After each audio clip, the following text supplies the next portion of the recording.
Good morning everybody, आप सबका स्वागत है आपके अपने चैनल फैंटेसी एरिना में। राजस्थान रॉयल्स खेलने जा रहा है गुजरात टाइटंस से। 24वां मैच है और सवाई मानसिंह स्टेडियम जयपुर में होने वाला है। ये मैच थोड़ा सा लेट आया आपको, लेकिन पूरी भरपाई करी जाएगी। एक एक मिनट का हिसाब दिया जाएगा। चलो आगाज करते हैं आपके लाइक के साथ, कमेंट के साथ और सबसे पहले इंजरी न्यूज के साथ। तो सबसे बड़ी चीज जो आरआर के लिए हुई है वो है कि नवदीप सैनी फिट डिक्लेयर हो गए हैं और स्क्वाड को ज्वाइन कर लिया। एनसीए से वापस आ गए स्क्वाड में।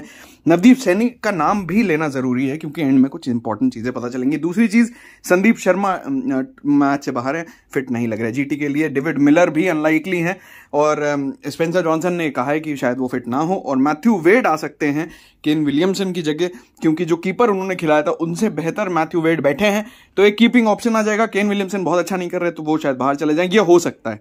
तो ये सिनारियो है, देखते हैं करती क्या है टीम। अगर डेविड मिलर फिट हुए तो ये सब की जरूरत नहीं पड़ेगी, अगर वो फिट नहीं हुए तो यही सिनारियो की जरूरत पड़ेगी। और क्योंकि मैथ्यू वेड आएंगे, एक इंडियन प्लेयर आ सकता है, अभिनव मनोहर या शाहरुख खान, जो दोनों ही बेहतर रहे हैं अभी तक पिछले सीजन में। तो चलो, ये हो गई शुरुआत की बात, ये हो गई वार्म अप की बात। आगे बढ़ते हैं। बिना टाइम वेस्ट करते हुए आपको ये दिखाना जरूरी है कि कैसे आना है फैंटेसी एरिना टेलीग्राम चैनल पे। @फैंटेसी एरिना इंडिया लिखना है और भेज देना है। जैसे ही भेजोगे ब्लू कलर का लिंक बन जाएगा, क्लिक करो, यहां पहुंच जाओ, क्योंकि यहां पे बहुत सारी अपडेट्स आती हैं लास्ट मिनट में जो आपको ऐसी ऐसी चीजें बताएंगी जो शायद ही आपको कहीं पता चलेगी। एक वॉइस नोट जो करीब 10,000 लोग तुरंत देख लेते हैं जैसे ही डलता है, और उसके साथ पिच रिपोर्ट, प्लेइंग 11 सब कुछ, और साथ में ऐसे कुछ ऑप्शंस जहां पे मैं क्लियरली बताता हूं कि मुझे क्यों ऐसा लगता है कि बेरेस्टो जैसा प्लेयर भी आपको जीएल में ड्रॉप कर देना चाहिए और क्यों ऐसी बातें होती हैं। तो आओ देखो टेलीग्राम पे हो क्या रहा है। फ्री ऑफ कॉस्ट है, डिस्क्रिप्शन और पहले कमेंट में लिंक है। और हाँ, मेरे को दिख नहीं रहा लेकिन मेरे टेलीग्राम पे बहुत सारे और चैनल्स के कुछ एड्स आ रहे हैं, सब फ्रॉड हैं, ध्यान रखना। कहीं गलती से भी ज्वाइन मत हो जाना। जो भी ऐड यहां दिखे आपको, ये मैं नहीं डाल रहा, कोई और डाल रहा होगा। सब फ्रॉड है, कहीं जाके पैसे फंसेंगे, आपका डेटा ले लिया जाएगा। ध्यान रखना, ये सब चीजों से बच के रहो। चलो, जब आगे बात करते हैं सम इंपॉर्टेंट फैक्ट्स की। देखो, वीडियो लाइक कर दिया है तो अब चीजें आपको समझ में आनी चालू हो जाएंगी, तो वो मुझे लगता है कर दिया होगा। सुबह का आगाज कर रहे हैं आज, रोज शाम को आ जाते हैं एक दिन पहले, लेकिन आज सुबह देखते हैं आज आप लोग कितना प्यार देते हो। Jaiswal versus Gujarat Titans. देखो, बहुत स्ट्रगल रहा है इनका, पहले ही सीजन में स्ट्रगल चल रहा है। प्लस गुजरात एक ऐसी टीम है जिसके अगेंस्ट में अभी तक मात्र 40 रन बनाए, एवरेज मात्र 10 का है स्ट्राइक रेट उनका। जो उनका नॉर्मल स्ट्राइक रेट है 100 तो रहता ही है, 100 से भी कम है। स्ट्रगल रहा है, लेकिन उसके अगेंस्ट में गुजरात की तरफ से कौन सा ऐसा बॉलर है जो राजस्थान को ट्रबल कर रहा है? भैया 1.25% था जब मैंने आखिरी बार देखा था इनका captaincy selection percentage. Rashid Khan है वो प्लेयर जो कभी भी जॉस बटलर को आज तक एक चौका या एक छक्का नहीं मारने दिया उन्होंने, और ऊपर से 3 बार आउट कर लिया 8 इनिंग्स में। आईपीएल में ओवरऑल 4 बार कर चुके हैं। और अभी मैं आपको उनका स्ट्राइक रेट दिखाऊंगा तो आप डर जाओगे। जॉस बटलर का स्ट्राइक रेट 63, टेस्ट मैच में भी इतना कम नहीं होता, सोचो। रियान पराग भी फंसे हैं राशिद पे और सिमरन हेटमायर भी फंसे हैं। तो राशिद ने जीना नहीं दिया इस टीम को, खासकर कुछ प्लेयर्स को। और जायसवाल जी भी एक बार आउट हो चुके हैं और इवन अश्विन भी काफी स्ट्रगल कर चुके हैं। 2 बैटिंग ऊपर आते हैं आजकल, देखा होगा आपने, 5वें नंबर 6ठे नंबर पे। एवरेज मात्र 3 है अगेंस्ट राशिद खान। तो भैया ऐसा कुछ है तो राशिद में जो आपको इस मैच में उनको ड्रॉप नहीं करने देगा। लेकिन एक और इंपॉर्टेंट चीज है उनके बारे में जो मैं आगे बताने वाला हूं। आपका अब धीरे धीरे समीकरण बैठेगा दिमाग में कि क्यों ये चीजें लिंक है। देखो, सिर्फ स्टार्ट का रट्टा यहां नहीं रखवाया जाता, सिर्फ हम तुक्केबाजी पे काम नहीं करते, हम लॉजिक और हम एक्चुअल सिनेरियोस पे बात करेंगे। तो अब आपको समझ में आएगा क्यों राशिद खान इंपॉर्टेंट है। यहां से तो आपको दिख रहा है, ये तो सबको ही दिख रहा है, लेकिन एक इंपॉर्टेंट ट्रेंड एनालिसिस करेंगे और आपको वो समझाएंगे जो आपको शायद ही कोई देख भी पाए। समझाना तो बहुत दूर की बात है। चलो आगे बढ़ते हैं। कुछ मैचअप्स की बात कर रहा हूं मैं, कुछ ये इनिशियल स्टार्ट्स हैं ताकि आपको एकदम ग्रूव में आने में टाइम ना लगे। आपको वार्म अप हम अभी करा देना है। Sai Sudharsan versus left arm pace है ये specifically. Sai Sudharsan versus pace bowlers है। स्पिनर्स मत खिलाओ इनके अगेंस्ट में, मतलब आरआर के तो 2 स्पिनर्स हैं, ठीक है। यहां सीधे पेस लगाओ क्योंकि इनका एवरेज 26 है, जो बुरा नहीं है सही बताऊं तो, लेकिन ये करने के लिए उन्होंने 4 बार अपना विकेट खोया है। साई सुदर्शन को पेस पसंद नहीं है, शुभमन गिल को लेग स्पिनर्स पसंद नहीं है, 8 बॉल 6 रन 2 विकेट, और यशस्वी जायसवाल को लेफ्ट आर्म पेस पसंद नहीं है। सामने कौन है भाई, कमेंट में बताओ। समझ में आ गया होगा, गुजरात के पास 2-2 है। खिला स्पेंसर जॉनसन को है, लेकिन ऑप्शन है और कौन सा है देखना जाके एक बार। इनकी जो पूरी स्क्वाड है ना, 20 प्लेयर्स 25 प्लेयर्स का, उसमें एक और लेफ्ट आर्म सीमर है जो बहुत अच्छा कर रहा था पिछले सीजन में, अभी तक नहीं खिलाया उसको। फिलहाल यशस्वी जायसवाल 20 बॉल 28 रन और 3 बार आउट हो गए हैं लेफ्ट आर्म पेस के अगेंस्ट में। तो ये थ्रेट्स रहे हैं और अब हम टूर्नामेंट में घुसते जा रहे हैं। अब आ रहे हैं धीरे धीरे मैच के डिटेल में। आरआर इकलौती अब ऐसी टीम बची है जो अपने 4 के 4 मैचेस जीती है। गुजरात, मैंने आपको टूर्नामेंट के पहले स्क्वाड एनालिसिस दिया था, मैंने क्लियरली कहा था मुझे नहीं लगता ये टीम इस बार क्वालिफाई कर सकती है टॉप 4 में। जिसने देखा है उसको रीजन भी पता होगा, ठीक है। और मैंने आरआर कुछ टीम्स के लिए स्पेसिफिकली कहा है, मैं हर वीडियो में एक्सप्लेन करता रहता हूँ मेरी कौन सी टीम क्या लगती है मुझे, कौन सी टीम मुझे लगता है डार्क हॉर्स है। तो 4 टीमें मेरी बहुत क्लियरली थी, MI, CSK, RR और LSG। टूर्नामेंट के शुरुआत में मैंने पोस्ट भी डाला हुआ है, आप हमारा यूट्यूब कम्युनिटी पोस्ट चेक कर सकते हो। उसके बाद एक डार्क हॉर्स टीम थी सनराइजर्स, जो सरप्राइज कर सकती है। क्या हो रहा है वैसा कुछ कमेंट में आप खुद बताओ, जिन्होंने मेरे स्क्वाड एनालिसिस वीडियो देखे होंगे उनको पता होगा कि क्या हो रहा है। फिलहाल टूर्नामेंट में जो हो रहा है उसमें इंपॉर्टेंट चीज क्या है, जॉस बटलर फॉर्म में आ गए, सबसे जरूरी 100 रन बना दिए। संजू सैमसन की 250 आ चुकी है। टूर्नामेंट के शुरुआत का जो उनका रन है वो एग्जैक्टली हमें दिख रहा है कि क्यों वो टूर्नामेंट के 4-5 मैच में ऐसे तबाही करते हैं। 2 बड़ी इनिंग्स आ चुकी हैं। उसके बाद इस टीम में रियान पराग का रिसर्जेंस हुआ है, नंबर 4 पे बैटिंग मिली है उनको। 3 अच्छी इनिंग्स आई हैं, पिछले मैच में कुछ खास नहीं आया। उसके बाद वो थोड़ा सा सरप्राइजिंग एक चीज दिख रही है। एक तो डेथ में ये लोग आवेश खान से बॉलिंग करा रहे हैं, मुझे लगता है ट्रेंट बोल्ट भी 1 आध ओवर करा सकते हैं। लेकिन दूसरी तरफ एक अच्छी चीज क्या है, एक और लेफ्ट आर्म पेसर है इनके पास, नांद्रे बर्गर, जो अच्छी स्पीड 145 प्लस की स्पीड से विकेट्स ले रहा है और ये डेथ में भी बॉलिंग कर रहे हैं। तो ये एक अच्छी चीज दिख रही है। संदीप शर्मा इंजर्ड है। गुजरात टाइटंस के लिए शुभमन गिल फॉर्म में आए, जब हमने पिछले मैच में कहा, जैसे ही कहा अगले मैच में उन्होंने रन दिखा दिए। हमारे कप्तान थे उस मैच में, 89 नॉट आउट, 31, 36, 19 स्टार्ट ले रहे हैं, बहुत आराम से खेल रहे हैं। जैसे KL राहुल खेलते हैं ना, वैसे ही LSG के लिए वैसे ही एग्जैक्टली ये खेल रहे हैं, बड़े आराम से। मतलब विकेट देंगे नहीं जब तक आप लेना नहीं चाहो, या फिर कुछ बहुत ज्यादा तेज रन बनाने हैं तभी विकेट इनका जाएगा, नहीं तो पहली बैटिंग में तो बड़े ही आराम से खेलते हुए दिखे शुरुआत में। रिद्धिमान शाह इंजर्ड है और इससे पूरी टीम ऊपर नीचे हो गई है। अब इंजरी ये फिट है कि नहीं ये डाउटफुल है आज के मैच में फिलहाल। तो केन विलियमसन आया, इनको खिलाते हैं इंपैक्ट प्लेयर पे, इससे अच्छा वेड को खिला लो, ओपन करा लो, एक लेफ्ट राइट का कॉम्बिनेशन बन जाएगा, बीच में एक इंडियन प्लेयर खिला लो। विजय शंकर भी कुछ खास कर नहीं रहे, और विजय शंकर की जगह आज मुझे लगता है खतरे में है। जो वो कर रहे हैं ये रन बॉल, इससे तो बहुत बेहतर प्लेयर बैठे हुए हैं अभी, और मेरे को समझ नहीं आता वो खरीद भी लिए कैसे जाते हैं हर बार जैसा परफॉर्मेंस आता है। कुछ तो है जो टीम को दिख रहा है, हमें नहीं दिख रहा। आपको दिख रहा है तो कमेंट में बताओ क्या दिख रहा है। 3D प्लेयर दिख रहा है क्या कोई? डेविड मिलर, इनकी भी इंजरी दिक्कत कर रही है। ये इंजरी की वजह से केन विलियमसन को मौका मिला, हालांकि डेविड मिलर ज्यादा बेहतर फॉर्म में दिख रहे थे। मुझे लगता है टीम ने अजमतुल्लाह उमरजाई को सही से यूज नहीं करा, नहीं तो वो एक ऐसे प्लेयर थे जिसको आप सही से यूटिलाइज करो तो आपको रिजल्ट्स देता। पहले ही मैच में 2 विकेट और 17 रन बना के आए थे वो। उसके बाद नीचे जाओगे तो राशिद खान ठीक ठाक परफॉर्मेंस कर रहे हैं, एक ट्रेंड एनालिसिस है वो भी देखना। मोहित शर्मा बहुत अच्छी कर रहे थे पिछले मैच में, हालांकि विकेट नहीं मिला, डेथ में बॉलिंग भी नहीं मिली, 1 ही ओवर मिला था, लेकिन ये विकेट टेकर हैं। और सबसे अच्छे बैटर साई सुदर्शन रहे हैं। कंसिस्टेंट की बात करूं मैं, क्योंकि अगर आप देखोगे शुभमन गिल ने भी बड़े स्कोर करे, लेकिन कंसिस्टेंसी इनकी काफी अच्छी रही है। 30 प्लस के स्कोर 4 इनिंग्स में है, इनके बिना जाना मुझे नहीं लगता सही है। विकेट जल्दी जा सकता है, लेकिन स्मॉल लीग में मुझे लगते हैं बेहतर ऑप्शन। तो पावर प्ले एनालिसिस देखोगे तो दोनों ही टीमें बैटिंग में अपने पावर प्ले में विकेट जल्दी ही खो दे रही हैं, बहुत ही जल्दी। मतलब पहले 6 ओवर में ही बैटिंग फर्स्ट हो या बैटिंग सेकंड, डे का मैच हो या नाइट का, दोनों ही टीमों ने अपने विकेट्स खो दिए। बॉलिंग में विकेट्स लिए हैं तो गुजरात ने पावर प्ले में हमेशा, लेकिन आरआर ने एक बार ऐसा हुआ है कि नहीं लिए, और वो सरप्राइजिंग रहता है क्योंकि आरआर के पास जो पावर प्ले के बॉलर हैं वो गुजरात से तो मच बेटर है। अब आते हैं वो ट्रेंड एनालिसिस पे जिसकी हम बात कर रहे थे। न्यू बॉल बॉलर्स की बात करें तो बहुत सॉर्टेड है राजस्थान का ना। राजस्थान अपने पहले 4 ओवर बोल्ट बर्गर से होते हैं, ठीक है।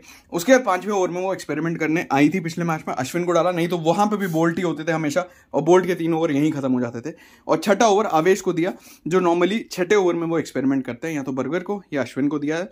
अश्विन को 5वां देके आवेश को दे दिया 6ठा। अब हमें देखना पड़ेगा टीम यही फॉलो करेगी। मुझे लगता है अगर सेकेंड इनिंग्स में बॉलिंग करेगी ना तो यही फॉलो करेगी, और अगर सेकंड इनिंग्स में बॉलिंग करेगी तो बोल्ट को मत छोड़ देना आज। अभी आपको पता चलेगा मैं ऐसा क्यों बोल रहा हूं। गुजरात की तरफ चलेंगे तो गुजरात में देखो पहले के 6 ओवर्स में वो उमरजाई से कराए, अब उमरजाई को हटाया तो फिर उमेश और जॉनसन से करा रहे हैं। उमेश ने अच्छी बॉलिंग कराई है तो कंटिन्यू करेंगे, जॉनसन रहेंगे दूसरी तरफ। उमेश के 3 ओवर कराए, और 6ठा ओवर हमेशा 5वां या 6ठा उनका चेंजिंग ओवर होता है। मतलब एक तरीके से वो एक ट्राई लेते हैं कि चलो एक स्पिनर डाल देते हैं, देखते हैं पावर प्ले में सामने वाली टीम कैसे रिएक्ट कर रही है। तो ज्यादातर 5वें ओवर में वो डालते थे राशिद को। पिछले बार उमेश अच्छी बॉलिंग कराए थे तो 6ठे ओवर में डाला राशिद को। मैं इस मैच में एक चीज सजेस्ट करूंगा एंड में, मुझे लगता है ये चीज आपको याद रखनी। देखो सारी चीजें जो वीडियो में बात होंगी ना वो लिंक्ड होंगी पहले से लेके लास्ट तक की, तो हमें पूरी बात समझ के चलना है। एक समय पे वीडियो छोड़ दोगे ना तो कुछ नहीं याद रहेगा। और कम से कम मैं खुद अपना वीडियो 2-3 बार देखता हूँ जब मैं बना रहा हूँ, आप तो सुन रहे हो, आपको तो ज़्यादा बार देखना चाहिए, तभी आपको समझ में आएगा मैं कहना क्या चाह रहा हूँ। ये मुझे खुद ये सारे डेटास को ना स्टडी करने में भी टाइम लगता है, फिर आपको समझाने में टाइम लगता है, फिर खुद भी सुनना पड़ता है कि जो जो बोला है उसमें क्या इंपॉर्टेंट है। जब कल हम बेरेस्टो की बात कर रहे थे, मुझे लग रहा था वो कहीं ना कहीं फंसेंगे, हालांकि किसी और बॉलर ने आउट किया, लेकिन हमारा काम वही था कि उनको शून्य पे आउट करना। अब कुछ बॉलर्स है जैसे रबाडा, मुझे लग रहा था अच्छा करेंगे, रबाडा की बॉलिंग पे कैच हुआ तो अपील नहीं करी गई, नहीं तो 2-3 विकेट, बॉलिंग सबसे अच्छी उन्होंने एक्चुअली करी थी। उसके बाद उसका फायदा क्या होता है, एक बॉलर अच्छी बॉलिंग करता है, दूसरे बॉलर पे जब टीम अटैक करने जाती है तब उसको विकेट मिल जाता है वहां। तो अच्छे बॉलर को विकेट नहीं मिलता, लेकिन जो उसके सपोर्टिंग बॉलर होता है वो विकेट जरूर ले जाता है। और रबाडा की कल जो पहले 2 ओवर्स थे वो इस सीजन के सबसे अच्छे ओवर्स होंगे जो पंजाब की टीम ने कराए थे। तो मैं जब आपसे कहता हूं कि कोई प्लेयर अच्छा करेगा तो उसके पीछे सिर्फ एक स्टैट नहीं होता, पूरी कायनात लगी है उसके पीछे वो कराने के लिए। हमेशा नहीं होगा, लेकिन 70-80% टाइम आपने देखा होगा ये चीज़ें रहती हैं। 7 साल हो गए ये चीज़ को, और ये हमने देखा ये और अच्छे से होती चली जा रही है जब से हम बात कर रहे हैं। ठीक है, डेथ ओवर्स की बात करें तो आरआर के डेथ ओवर्स बड़े इंटरेस्टिंग है। आरआर के डेथ ओवर्स में आवेश 20वां ओवर अभी तक चारों मैच में करा रहे हैं, बैटिंग फर्स्ट हो या बैटिंग सेकंड। बर्गर जब तक बर्गर नहीं थे तो संदीप बर्गर खा रहे थे, मतलब संदीप करा रहे थे, अभी संदीप नहीं है तो बर्गर करा रहे हैं। तो 19वां और 20वां आवेश और बर्गर ने फिक्स कर रखा है। 18वां अभी तक 2 बार अश्विन, 2 बार आवेश, 1 बार अश्विन, 1 बार चहल, और 17वां ओवर तो ज्यादातर स्पिनर ने कराया, 3 में से 4 बार। ठीक है, इससे ये चीज समझ आ रही है ये टीम वही कर रही है जो एक्चुअली गुजरात भी कर रही है। ये धीरे धीरे चहल को 18वें ओवर के पास ले आए, पहले 17 ओवर करवाए थे, अभी 18वां करवाने लग गए। इसका मतलब है चहल का विकेट टेकिंग पोटेंशियल बढ़ता जाएगा, क्योंकि टीम ना 18वें ओवर में करो या मरो वाली स्टेज पे आ जाती है कि भाई रन तो बनाना ही है अभी, कुछ भी हो जाए। ठीक है, खासकर बैटिंग फर्स्ट में। गुजरात क्या कर रही, गुजरात भी एकदम सिमिलर चीज करी। 20वां ओवर देखो कौन करा रहा है, मोहित 2 बार, उमेश, नालकंडे और जॉनसन। उससे पहले यहां देखो एक्चुअली हुआ क्या, मोहित ही कराते, इनको थोड़े रन पड़ गए इसलिए जॉनसन को दिया गया। 19वां ओवर राशिद, मोहित, नालकंडे, राशिद, जॉनसन। फिर 18वां ओवर मोहित, हर बार मोहित, 1 बार उमरजाई थे, ये आप कट्टा ही मार दो, ज्यादातर 18वां ओवर मोहित ही करा रहे हैं। और 17वां ओवर भी राशिद के पास है 3 बार 5 में से। तो अगर हम मेजॉरिटी की बात करें, 5 में से 3 बार राशिद ने कराया 17वां, और 19वां ओवर एक ही बॉलर ने रिपीट किया 2 बार, वो है राशिद। ये बहुत कम, और ये खासकर ज्यादातर बैटिंग फर्स्ट में आएगा, बॉलिंग फर्स्ट में आएगा ये चीज। और मोहित 18वां और 20वां।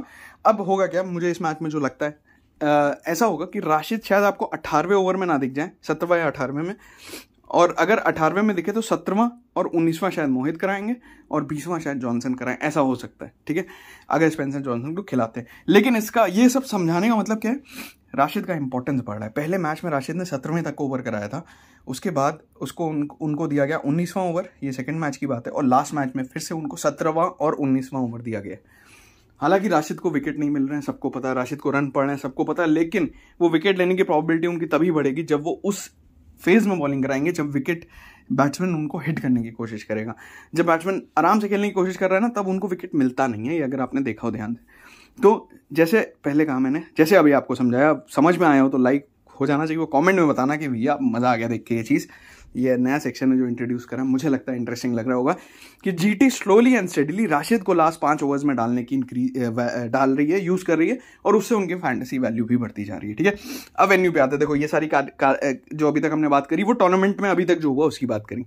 अब वेन्यू पे आते हैं। सवाई मानसिंह स्टेडियम में आरआर ने झंडे गाड़ रखे हैं, अभी तक कोई मैच नहीं हारा यहाँ पे, 3 मैच खेले, तीनों जीते हैं, और गुजरात ने भी अपना 1 मैच जीता है। परफॉर्मर्स में यहाँ पे टॉप 3 में से कोई ना कोई परफॉर्म कर देता है, बहुत simple and specifically Sanju Samson, Buttler, Jaiswal, even Parag में से, इन चारों में से कोई एक फट जाता है कभी ना कभी। मैं आपको और इनको ब्रेक डाउन करके भी समझाऊंगा। बॉलिंग से चहल ने अच्छी बॉलिंग करी है, 15 का सबसे अच्छा, बोल्ट और अश्विन को 1-1 विकेट पर मैच मिला है। गुजरात के लिए शुभमन गिल ने अच्छा खेला है, 4 ही इनिंग्स है और एवरेज 53 का ही है, लेकिन इनका ब्रेकडाउन भी मैं आपको दूंगा। बड़ा सरप्राइजिंग एक चीज है कि इन्होंने यहाँ बैटिंग फर्स्ट करी ही नहीं, तो आगे अभी वो देखेंगे। उमेश के पर मैच 1 विकेट है। अब देखो पिछले इन 2024 के जो मैच हुए, ये 3 मैच दिख रहे हैं आपको 2024 के, 1 डे मैच है, 2 नाइट मैचेस हैं। 193, 185, 183 पहली इनिंग्स में दिन हो या रात 180 प्लस का स्कोर तो दिख ही रहा है, और विकेट कितने गिरे, 3, 5 और 4, मतलब 3, 4, 5, तो जिसका मतलब है बहुत नीचे तक तो बैटिंग आई नहीं है पहली बैटिंग में। क्या चेज हो गया है एक बार, पिछली बार वो भी आरआर ने किया, अदरवाइज बैटिंग फर्स्ट जीती है साइड्स। ठीक है, कितना विकेट गिरा तब, 4, 5 और 6, यहाँ 3, 4, 5, यहाँ 4, 5, 6, क्या समीकरण है भाई, मजेदार। अब यहाँ एक्चुअली आप देख रहे हो तो इस मैच में ये पहला ऐसा मैच है जिसमें स्पिनर्स की कैपेबिलिटी बहुत हाई क्लास है, क्योंकि आरआर के पास तो 2 वर्ल्ड क्लास स्पिनर्स हैं, अश्विन और चहल, 2 वर्ल्ड क्लास स्पिनर्स सामने भी बैठे हुए हैं, राशिद और नूर। तो ये मुझे लगता है विकेट कॉलम स्पिनर्स का बढ़ सकता है इस मैच में। लेकिन राजस्थान ना थोड़ा सा पेसी विकेट देगा, जितना मुझे समझ में आ रहा है। स्पिन को हेल्प कम ही देगा वो, और अभी भी डेथ बॉलर्स इंपॉर्टेंट रहेंगे जितना मुझे यहाँ से दिख रहा है। स्कोर अभी भी 180 प्लस ही दिखना चाहिए इस वेन्यू का, ठीक है। अब आते हैं पुराने सीजन के, हम सब मैचेस देख चुके हैं, यहाँ पे क्या हुआ था, कैसे हेल्प मिलती थी, लेकिन अब आ रही है वो स्टडी जो आपके दिमाग खोलने वाली है, पावर प्ले स्टडी। देखो जो पहले हुआ टूर्नामेंट के, उससे हमें लग रहा था सेकंड इनिंग्स में विकेट्स नहीं गिरते हैं। जैसे हमने लास्ट T20 मैचेस देखे, हमारा थोड़ा सा पर्सपेक्टिव बदला, क्योंकि ये पूरा पिछले 5 साल की स्टडी है, ये लास्ट 10 T20 की है, जो कहता है कि सेकंड इनिंग में विकेट गिरते हैं। आप धीरे धीरे देखते जाओ कैसे कैसे ये चीज़ आपको काम आ रही है। जैसे और गए IPL 2023 पे गए, फिर देखा अरे भैया 60%, ये 60% हो गया है, इसमें 2 बार रात में विकेट नहीं गिरे। लेकिन जैसे ही 2024 का IPL आया है, दिमाग खराब हो जाएगा आपका देख के कि अभी तक कोई भी मैच ऐसा नहीं है, डे मैच अगर आप हटा भी दो, दोनों नाइट मैचेस में पावर प्ले में विकेट गिरा है। इसका मतलब है, हम रीसेंट डेटा देख रहे हैं जिसका मतलब है कि second innings power play opening batsman के लिए अच्छा नहीं है। और इसका मतलब है अगर आरआर खासकर सेकेंड इनिंग में बॉल कर रही है तो बोल्ट के थंडर बोल्ट से बचना होगा, और वो गुजरात के लिए होगा इंपॉर्टेंट कि भाई शुरुआत के विकेट कैसे बचाते हैं। इसका मतलब 2 होता है। अगर आप ग्रैंड लीग्स खेलते हो, मेगा लीग्स खेलते हो, तो जैसे मैंने कल कहा था बेरेस्टो को ड्रॉप कर सकते हो, वैसा वाला सीन है। लेकिन अगर आप स्मॉल लीग खेलते हो तो उसका यूज़ क्या है, बहुत सारे लोग, बहुत सारे ओपोनेंट आपके कप्तान बना के आएंगे, ठीक है। तो जैसे मैथ्यू वेड आ गए, मान लो मैथ्यू वेड और शुभमन गिल ने शुरू करा, शायद मैथ्यू वेड को कप्तान बनाए, शायद शुभमन गिल को कप्तान बनाए, तो आप स्मॉल लीग में ये रिस्क ले सकते हो कि इनको कप्तान ना करके सेफ्टी साइड के लिए टीम में रख लो या वाइस कप्तान कर दो। एटलीस्ट नुकसान उतना नहीं होगा जितना सामने वाले का हो रहा है। तो उससे आप स्मॉल लीग में एज ले सकते हो, ग्रैंड लीग में तो बहुत ही बड़ा एज ले सकते हो अगर उस प्लेयर को ही ड्रॉप कर देते हो। क्योंकि ग्रैंड लीग में क्या होता है, आप 10-12 वेरिएशंस बनाते हो, एक वेरिएशन इस लॉजिक पे भी बनता है, ठीक है। चलो आगे बात करते हैं। टॉस बेस्ड एनालिसिस अगर देखेंगे प्लेयर वाइज, तो बटलर की इनिंग्स वाइल्ड चेजिंग जबरदस्त रही है, 95, 100, 69, 59, 40। बैटिंग फर्स्ट में भी स्कोर आया, लेकिन बैटिंग सेकंड बहुत बेहतर रहा है। यशस्वी का उल्टा है, बैटिंग फर्स्ट ज्यादा बेहतर रहा है, बैटिंग सेकंड उनका स्ट्रगल रहा है, 44 से ऊपर का स्कोर नहीं है। संजू सैमसन भी सिमिलर है, बैटिंग सेकंड काफी कंसिस्टेंट रहे, 30, 40, 50। लेकिन एक चीज दिक्कत जो मुझे दिख रही है, एक भी 100 नहीं है जो बटलर की आई। बटलर की इनिंग्स बड़ी है, संजू सैमसन की विकेट कीपिंग के पॉइंट्स हमें ज्यादा मिल सकते हैं, इसीलिए संजू सैमसन वर्सेस बटलर ही ये मैच आपका डिसाइड करेगा, मुझे ऐसा लगता है। क्योंकि बटलर फॉर्म में आ गए हैं पिछले मैच के बाद, हालांकि आउट होते होते बहुत बार बचे, फॉर्म में आ गए। संजू सैमसन का कीपिंग का पॉइंट्स आपको क्या स्कोर कर जाएगा, मतलब क्या वो आपको लगता है कि वो ज्यादा पॉइंट्स आएगा, कमेंट में बताओ, मेरा डिसीजन आएगा एंड में। रियान पराग अच्छा खेल रहे हैं, बिल्कुल बढ़िया खेल रहे हैं, लेकिन एक ऑप्शन है आज के मैच में, अगर अश्विन को प्रमोट करते हैं ना टीम, तो रियान पराग और अश्विन दोनों ही, मतलब पराग ऑब्वियसली बैटिंग अच्छी कर रहे हैं, बॉलिंग में अश्विन अपने पूरे ओवर्स कराएंगे। इस वेन्यू पे अश्विन को बहुत अच्छा कुछ नहीं मिला है, अगेंस्ट गुजरात भी विकेट्स लिए ही नहीं है उन्होंने। लेकिन ये एक जीएल के लिए पूरा प्योर पंट बता रहा हूं मैं, पंट बोलते हैं लोग, मैं आपको बोलूंगा एक बहुत बड़ा रिस्की डिसीजन है अगर आप पराग को रिप्लेस कर दो अश्विन से, ठीक है। प्योरली इसलिए पराग की बैटिंग आएगी, मान लो 30-40 रन बना दिया, ठीक है, 50 रन बना दिए, अश्विन ने 20 रन बनाए अपनी बैटिंग में, 10 रन बनाए और जाके 1 या 2 विकेट ले लिया। जैसे ही 1-2 विकेट लेंगे प्लस 10 रन, वो आपको इनसे ऊपर ले जाएंगे, ठीक है। आप एक काम कर सकते हो, दोनों को भी एक आध टीम में ले सकते हो, लेकिन एक आध टीम में लोगे तो कोई बैट्समैन छोड़ना, तो जैसे जायसवाल को छोड़ा तो इन दोनों को ले लिया, तो उससे क्या होगा, आपने मिडिल ऑर्डर भी कवर कर लिया, मिडिल और lower middle order, plus Ashwin की बॉलिंग भी कवर कर ली। अगर, क्योंकि देखो कब तक 0 विकेट रहेंगे इनके, थोड़ा सेफ बॉलिंग कराते हैं, मुझे समझ में आता है ये, सामने लेफ्ट हैंडर्स आज बहुत सारे नहीं है, ये भी समझ में आता है।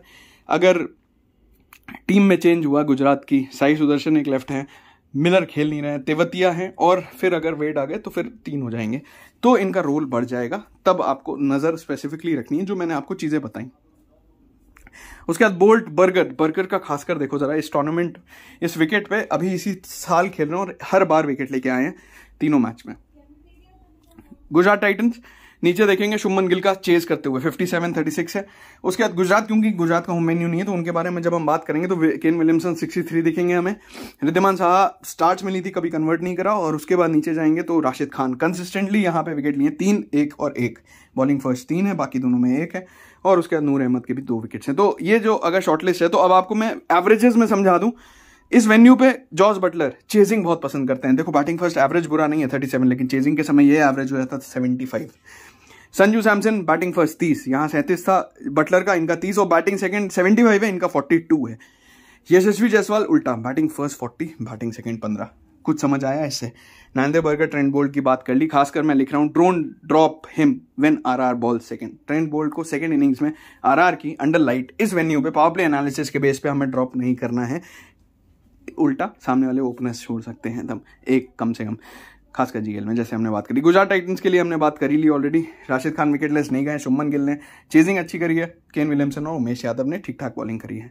उमेश यादव यहाँ पे बॉलिंग फर्स्ट में विकेटलेस नहीं रहे, ये देखो 1 और 3 दो ही बार कराए, 2 नंबर विकेट लिए। फिलहाल मेरी टीम में नहीं है, लेकिन आप देख सकते हो अगर आप सेकेंड लीग में देखना चाहते हो, इसलिए डेटा मैं सारा दे देता हूँ ताकि कहीं आपका लक मेरे से अच्छा होगा, और होता ही है तो आप ज़्यादा अच्छा कर सकते हो। हेड टू हेड में गुजरात ने 5 में से 4 मैच जीते, 4-1, और इस वेन्यू पे 1-0। और अगर लास्ट कुछ मैचेस देखोगे तो क्लियरली समझ में आ रहा है, पिछला मैच गुजरात ने डोमिनेट करा था 9 विकेट से, लेकिन उससे पहले आरआर ने जीता था। अगर हम इसका डिस्ट्रीब्यूशन देखें सीधा चल के नीचे, तो हमें क्लियरली ये समझ में आएगा। देखो परफॉर्मेंस में देखो, जॉस बटलर 38, संजू सैमसन 32, एकदम नेक टू नेक है। फिर से चहल को बहुत से विकेट नहीं मिले, लेकिन मिलर नॉट आउट रहे हैं, इसलिए उनका एवरेज बहुत ज्यादा है। शुभमन गिल वाइल्ड चेजिंग 43 रहे हैं ज्यादातर, और राशिद खान विकेट से। एक बार डिवीजन देख लें, जॉस बटलर 89 और 39 और 54, 3 अच्छी इनिंग्स है। जायसवाल 22 के ऊपर नहीं गए अभी तक। संजू सैमसन 47, 30 और 60, कंसिस्टेंटली दोनों साथ में ही स्कोर कर रहे हैं, अगर आप देख पा रहे हो। उसके बाद नीचे जाओ, ये दोनों इसीलिए सेम, मतलब अगर आप जीएल खेल रहे हो दोनों को कप्तान वाइस कप्तान भी कर सकते हो। स्कोर ऑलमोस्ट साथ में ही चल रहा है इनका। अश्विन 5 मैच में 1 भी विकेट नहीं है, बहुत सरप्राइजिंग है ये। और अगर आज चेंजेस होते हैं तो इनको जीएल में जरूर ट्राई करना। बाकी चहल, बोल्ट सबने ठीक ठीक परफॉर्म करा है, ऐसा कोई आंख बंद करके बहुत कातिलाना परफॉर्मेंस कहीं नहीं दिखेगा आपको। शुभमन गिल 45, 13, 35, 45, 36, बहुत कंसिस्टेंट है ये। तो 45 के ऊपर नहीं गए, लेकिन 10 के नीचे भी नहीं गए, तो स्टार्ट हमेशा मिली है। उसके बाद डेविड मिलर बहुत अच्छे थे, अगर खेलते तो जरूर लेना पड़ता आज, लेकिन अभी के लिए मुझे जितना न्यूज़ मिल रहा है वो नहीं खेलेंगे। राशिद खान 3 विकेट, 1 विकेट और 2 विकेट आर साई किशोर का है। नूर अहमद ने 2 बार खेला, दोनों बार विकेट लिया है। और उसके बाद नीचे जाएंगे तो वेट के 35 रन है, अगर आते हैं तो नजर रखना। साई सुदर्शन के 20, अभिनव मनोहर के 21 और 43। तो हेड टू हेड शॉर्टलिस्ट बहुत ज्यादा नहीं है, क्योंकि बहुत मैचेस नहीं थे। मोहित शर्मा का एक बहुत खास बात है, और मैंने बहुत कम देखा है ऐसा, जरा एक बार देखो, 3 मैचेस खेले, 1 भी विकेट नहीं है। ये बहुत सरप्राइजिंग है मेरे लिए भी, लेकिन आपको बताना जरूरी है, क्योंकि मोहित शर्मा इंपॉर्टेंट पिक रहते हैं हमेशा। तो अगर ऐसा है तो क्या आप छोड़ोगे? कमेंट में बताओ। मेरे हिसाब से क्या है मैं भी आपको दिखाता हूँ। जॉस बटलर बेस्ट बैटर रहे हैं आरआर के लिए, संजू सैमसन उनके जस्ट बाद है। अब आते हैं प्लेयर बैटल में। देखो सब लोग आपको आज दिखाएंगे Jos Buttler versus Rashid Khan, लेकिन रुक जाओ, 4 विकेट आउट तो किए हैं, लेकिन 2019 के बाद एक भी डिसमिसल नहीं है। पिछले 5 साल में एक भी डिसमिसल नहीं है, हालांकि बहुत आराम से खेला है। 62 बॉल 46 रन, 0 विकेट। रन नहीं बनाने दिए, मतलब छक्के चौके नहीं मारने दिए, लेकिन आपको विकेट नहीं दिया है, विकेट नहीं लेने दिया जॉस बटलर ने। नूर अहमद के अगेंस्ट में ठीक खेला है, मोहित को 2 विकेट दिए, लेकिन ये भी 2018 के हैं। तो जॉस बटलर के अगेंस्ट में थ्रेड बन कौन रहा है? जोशुआ लिटिल, है ही नहीं, खिला ही नहीं रहा इनको, ठीक है। स्पेंसर जॉनसन को भी 4 बॉल में 1 ही रन बनाया। थोड़ा संभल के खेलना पड़ेगा जॉस बटलर को शुरुआत में, मुझे यहाँ से समझ में आ रहा है। यशस्वी जायसवाल अगेंस्ट राशिद पिछले साल आउट हुए थे, स्ट्रगल है। और दर्शन नालकंडे के अगेंस्ट में भी बाकी सबको ठीक ठीक खेला है, ठीक है। उसके बाद संजू सैमसन, कौन आउट करेगा भैया? राशिद को तो धुआं बना दिया। राशिद के अगेंस्ट में सबसे अच्छा बैटर अभी तक कोई रहा है तो वो संजू सैमसन है। 96 बॉल पे 111 रन, लेकिन नूर के अगेंस्ट में वो फंस गए। तो मैं आपसे कह रहा था ना, 2 बॉलर टैंडम में बॉलिंग करें तो दूसरे को विकेट मिल ही जाता है। नूर को मुझे लगता है इनके अगेंस्ट में डालना चाहिए। मैंने आपसे शुरुआत में कहा था ना, आज मैं कह रहा हूं टीम को एक चीज चेंज करनी चाहिए। जो 5वें 6ठे ओवर में, अगर आपने शुरुआत से वीडियो देखा तो राशिद को इंट्रोड्यूस कर रहे थे, मेरे हिसाब से उनको नूर अहमद को डालना चाहिए और राशिद को बचा के रखना चाहिए एंड के लिए। इसी वजह से एंड के लिए क्यों? क्योंकि रियान पराग का स्ट्रगल बहुत ज्यादा है। 13 बॉल पे 2 बार, पिछले सीजन में 2 बार आउट हो गए हैं वो इनके अगेंस्ट में। नूर को डालो ओपनर्स के अगेंस्ट में जो टॉप 3 हैं, और उसके बाद रखो आप राशिद को नीचे के लिए, ठीक है। राशिद अगर आप देखोगे स्ट्रगल करा देते हैं, हिटमायर को रन नहीं बना दिया, पराग को नहीं बना दिया, पॉवल को आउट कर दिया, नूर ने ध्रुव जुरेल को आउट कर रखा है, मतलब तबाह कर रखा है लिटरली। तो ये कुछ डेटा है। और रविचंद्रन अश्विन के अगेंस्ट में तो देखो राशिद, मतलब अश्विन मुझे बहुत इंटेलिजेंट लगते हैं पर्सनली, लेकिन राशिद को नहीं समझ पा रहे हैं। 13 बॉल में 3 बार विकेट दे चुके हैं। तो देख रहे हो मिडिल ऑर्डर और लोअर मिडिल ऑर्डर कितना स्ट्रगल कर रहा है राशिद के अगेंस्ट में। क्यों ना आप राशिद को बात के लिए रखो और नूर को आप 5वें 6ठे ओवर में आज डालो। कैसा लगा आपको ये चीज? बताना कमेंट में कैसा होना चाहिए। और साथ में ना आर साई किशोर के कुछ विकेट्स आ रहे हैं बीच बीच में, तो वो एक चीज है जो इंटरेस्टिंग हो सकती है। दूसरा, शुभमन गिल, कौन आउट करेगा इनको? चहल, संदीप, आवेश, सैनी की बात हुई थी शुरुआत में, सैनी ने एक्चुअली थोड़ा स्ट्रगल कराया, बाकी सबको अच्छा खेला है। 41 बॉल चहल को 2 बार आउट करने में लगी हैं और चहल जब तक आते हैं तब तक ये 30-40 बना चुके होते हैं, तो ये ध्यान रखना शुभमन गिल ड्रॉपेबल नहीं है इस मैच में, ठीक है। साई सुदर्शन सैनी के अगेंस्ट में फिर से, रिद्धिमान साहा नवदीप सैनी के अगेंस्ट में फिर से। याद है मैंने शुरुआत में क्यों बोला था नवदीप सैनी इंपॉर्टेंट है। रिद्धिमान साहा तो वैसे बोल्ट के अगेंस्ट में भी आउट हुए, चहल पे भी हुए, आवेश पे भी हुए, लेकिन ये इंटरेस्टिंग है कि सैनी के अगेंस्ट में सभी स्ट्रगल कर रहे हैं। केन विलियमसन अगेंस्ट बोल्ट तो है ही, उसके चहल पे 3 बार विकेट खोया, लेकिन आवेश ने थोड़ा सा तंग कर रखा है। डेविड मिलर, भैया बहुत लोग को विकेट दिया, Chahal, Sandeep, Saini. Matthew Wade against Boult struggle रहा है, आवेश पे भी 1 विकेट। आवेश को सबने रन मारे लेकिन 1 विकेट देके गए हैं। राहुल तेवतिया अगेंस्ट अश्विन और संदीप, और उसके बाद ज़्यादा कुछ नहीं है। विजय शंकर सब पे आउट हुए हैं, तो ये बनाते बनाते मैं थक गया था। मुझे लगता है कि आज किसी और को खेलना चाहिए, बहुत सिंपल है, स्ट्रेट उनसे बहुत बेहतर खेलते हैं अभिनव मनोहर अगेंस्ट आरआर के बॉलर्स। तो ये रही समरी। राशिद खान की बात हमने कर ली, जैसे मैंने कहा instead of trying Rashid early in power play, GT should try Noor Ahmad. For RR के लिए चहल, आवेश और बोल्ट टॉप 3 में है, और सरप्राइज पिक है नवदीप सैनी। फाइनल आउटकम क्या है? बटलर, शुभमन गिल, ज्यादातर लोगों को है। डिफरेंशियल जाना है तो संजू सैमसन, और जीएल जा रहे हो तो बिल्कुल ही ट्राई करना राशिद खान। लेकिन आपके लिए एक सवाल है, कमेंट में बताओ परसेंटेज, कैप्टनसी परसेंटेज अभी ड्रीम 11 पे कितना है राशिद खान का? हैरान हो जाओगे देख के, कमेंट में लिखो। और देखो कैसे चेंज होता है जब तक ये वीडियो, मैच होगा ना शुरू, आप जो पहला कमेंट है वो पढ़ना, और मैच शुरू होने से पहले ये कैप्टनसी परसेंटेज पढ़ना, देखना आप दिमाग खराब हो जाएगा आपका ये देख के। चलो चलते हैं टीम्स पे। तो जब मैं कह रहा था ना कि जॉस बटलर को आउट नहीं करा, यहाँ देखो 2020 0, 21 0, 22 0 और 23 0, ये बटलर वर्सेस राशिद खान का रिकॉर्ड है। और 2019 के बाद एक बार भी आउट नहीं करा है, क्योंकि खेला ही नहीं है। वैसे बहुत आराम से खेलने की कोशिश की, 23 बॉल 19 रन, 21 बॉल 13 रन, बस निकाल दिया है किसी तरह, ठीक है। तो टीम क्या बन रही है देखो, पहली टीम बन रही है ये, एक डिफरेंशियल सीवीसी जो है आज Sanju Samson, vice captain safe है शुभमन गिल, ज़्यादातर लोगों के बटलर गिल का कॉम्बिनेशन होगा, हमारा सैमसन का क्योंकि कीपिंग के पॉइंट्स हैं। जायसवाल, सुदर्शन, अश्विन, यहाँ पराग वर्सेस अश्विन किसी एक को ले लो, बाकी ये टीम है। मोहित शर्मा, राशिद, नूर अहमद, बर्गर और चहल। यहाँ बोल्ट नहीं है, बोल्ट सेकंड इनिंग्स में जरूर रहेंगे मेरे पास। अब थोड़ा सा जीएल के लिए टीम देखें एक बार, थोड़ा सा चेंज करते हैं। देखो मैंने हटा दिया बीच से, कौन हटा है देखो जरा यहाँ ध्यान से, जायसवाल जी हट गए, ठीक है। जायसवाल परफॉर्मेंस अच्छा नहीं है, फॉर्म अच्छा नहीं है, तो मैंने केन विलियमसन को डाला है।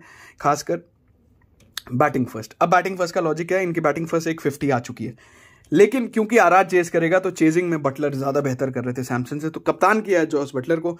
अब जॉस बटलर को जब आप कप्तान कर रहे हो, सेकंड बॉलिंग आएगी राशिद की, राशिद एंड में आके विकेट्स ले लें या मिडिल ऑर्डर में, तब तक बटलर थोड़े रन बना देंगे। तो राशिद को वीसी करा है, बॉलिंग फर्स्ट है तो आवेश Khan death bowler, burger death bowler है, और यहाँ से मोहित शर्मा, नूर अहमद और राशिद। यहाँ पराग को रखा है, जैसे मैंने कहा पराग वर्सेस अश्विन, ये आप चेंज कर सकते हो। आई होप मजा आया होगा आपको ग्रैंड लीग टीम देखने में, कैप्टन वाइस कैप्टन के कॉम्बिनेशन देखने में। कप्तानी परसेंटेज कितना है राशिद का बताओ, और जल्दी से टेलीग्राम पे आ जाओ @fantasy arena इंडिया, डिस्क्रिप्शन और पहले कॉमेंट में लिंक है। All the best.